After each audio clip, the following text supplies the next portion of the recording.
All right, welcome back. So in this video, we are going to discuss about the OMP. So the full form of this one will be Overlay Management Protocol.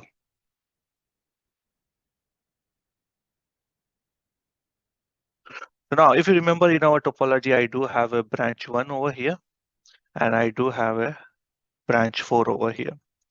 Now, these two devices have a VPN 1 and VPN 2,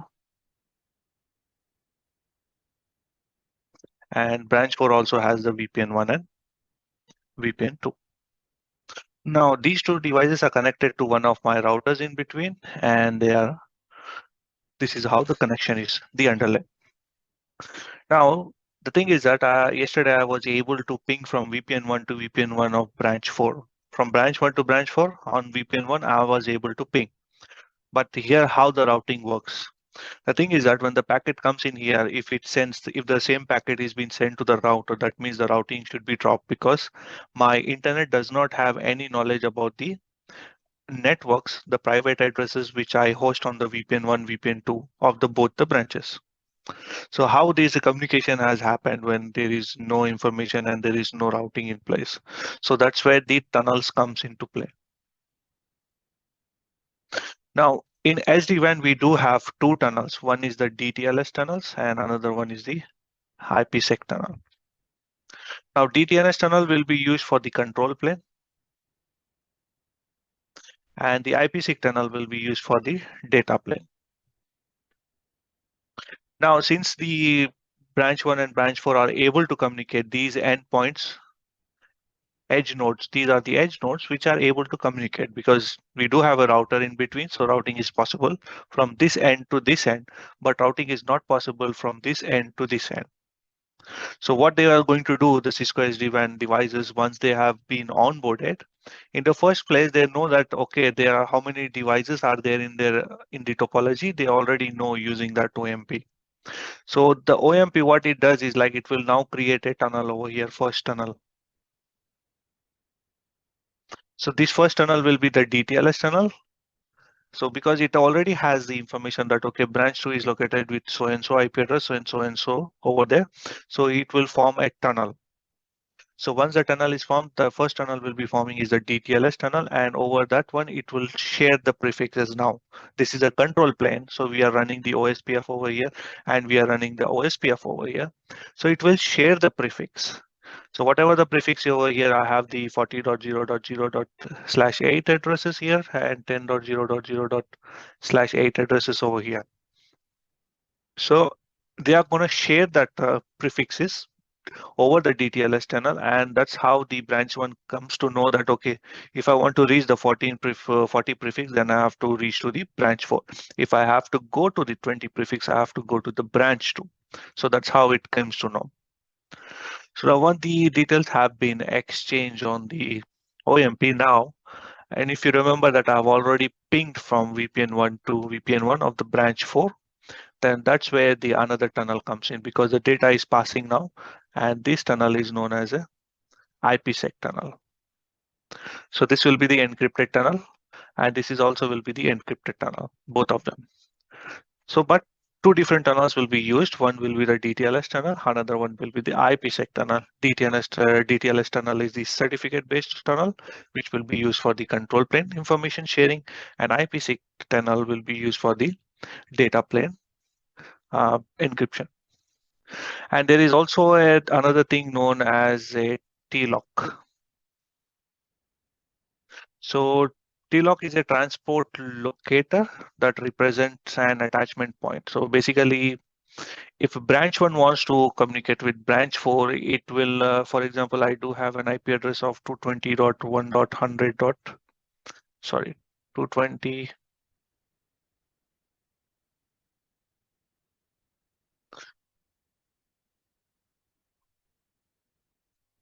So 220.100.1.1.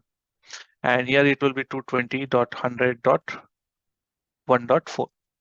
So basically how the tunnels are formed is like not on based on these IP addresses. It will be formed on the TLOC, based on the TLOC. So TLOC comprises of three things.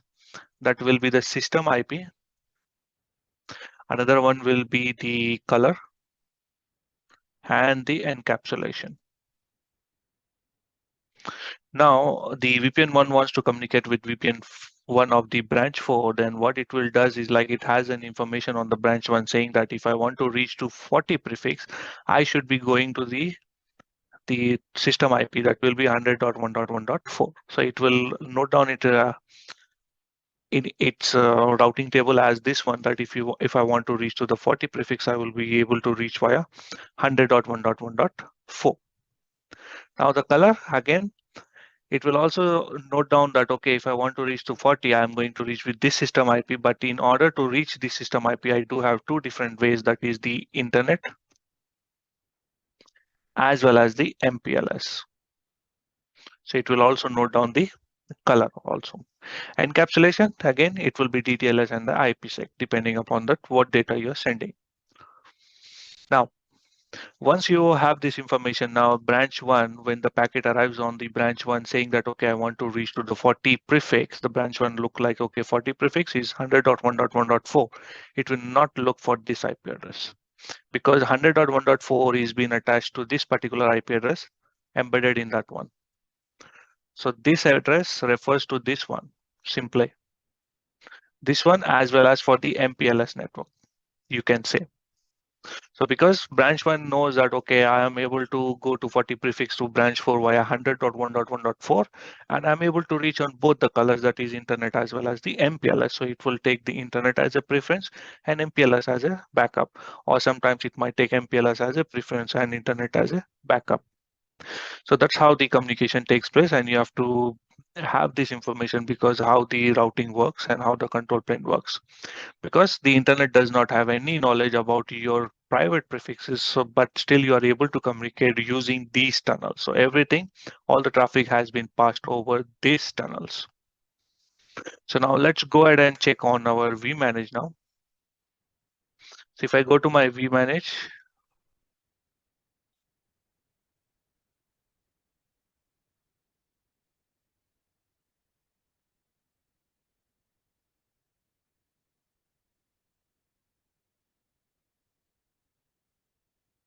now from the vManage, I can check what routes it is getting branch 1.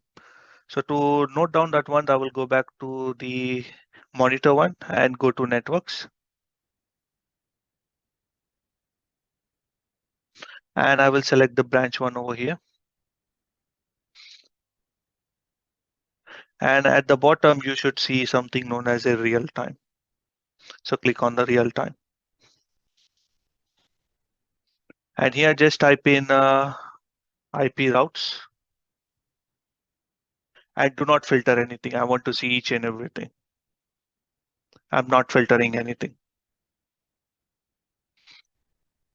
Now let's go to the 40 network, which says that 40 network is over here and it's receiving via OMP protocol, but the next hop is TLOC.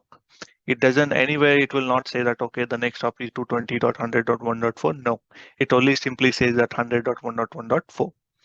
Now again, you see that it is coming from the MPLS as well as you should see also the business internet.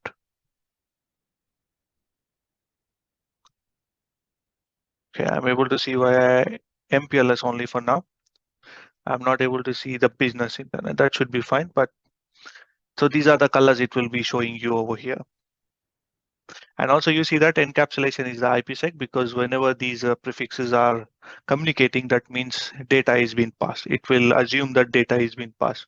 But the communication between these two branches from here to here, if they want to exchange any information, then it will use the DTLS tunnel. But communicating with our internal networks to the internal network, that's when it will use the IPsec tunnel.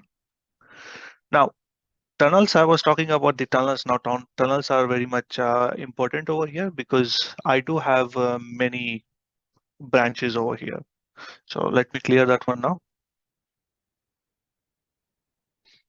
Now, in my topology, I do have 4 branches. So this one will be the branch 1, branch 2. This one will be branch 3A and branch 3B and branch 4. So now each tunnel, this one has the business internet MPLS, business internet MPLS, but this one has the only business internet. This one has only internet, but this one has the business internet and MPLS. So each branch will form a tunnel on each color. So that means on one color, I will be forming the tunnel with the branch 2, one, and again with the branch 3, another one, again with the branch 4, another one. Then again on the MPLS one, again I will be forming this one too, and this one has 3 tunnels. So basically 3 tunnels on a business internet, 3 tunnels on the MPLS network. So with how many devices you do have, that many tunnels it will form with each and every. So now if I want to communicate from branch 1 to branch 2, it will simply use one of those tunnels. So if it is a control plane, then it will use the DTLS tunnels. If it is a data plane, then it will use as an IPsec tunnel. Simply that. Now, another thing to verify that one is that I do have a VPN 1 over here, and I want to communicate with the VPN 1 over branch 4. Over here, IP address will be 10.1.1.1. Over here, IP address will be 40.1.1.1. So when I trace when I do the trace route, I should see that first it is going to my branch 1, and from the branch 1, I should also see that it is going via internet, and then going to the branch 4, then going to this particular VPN 1 IP address, then to my network. But I do not see that it is going through the internet. It will just simply say that once the traffic hits here, the branch 1 will encapsulate that packet and send it on the IPsec. So what happens is like directly the packet is now seen from here to this port. That's it. So let's verify that one too. If I go back to my branch 1, LAN 1, show IP route OSPF, I do have 40.1.1 ping 40.1.1.1 with source loop back 0. I'm able to ping and trace route 40.1.1.0.1. Source will be 10.1.1.1. And now you see that first packet is going to branch 1, there is no problem, but the second packet is directly seen on the branch 4. We do not see any packet going via internet. So nothing you can see. Once the traffic is hit to this port, it will branch 1 will encapsulate that packet and send it on the IPsec, and it will just you will see the next trace route over on this port of the VPN 1 and to your destination. So everything will be encapsulated and everything will be forwarded on to the tunnels itself. All right. So that was about the OMP, TLOC, and the tunnels. I hope you enjoyed this video. See you on the next one.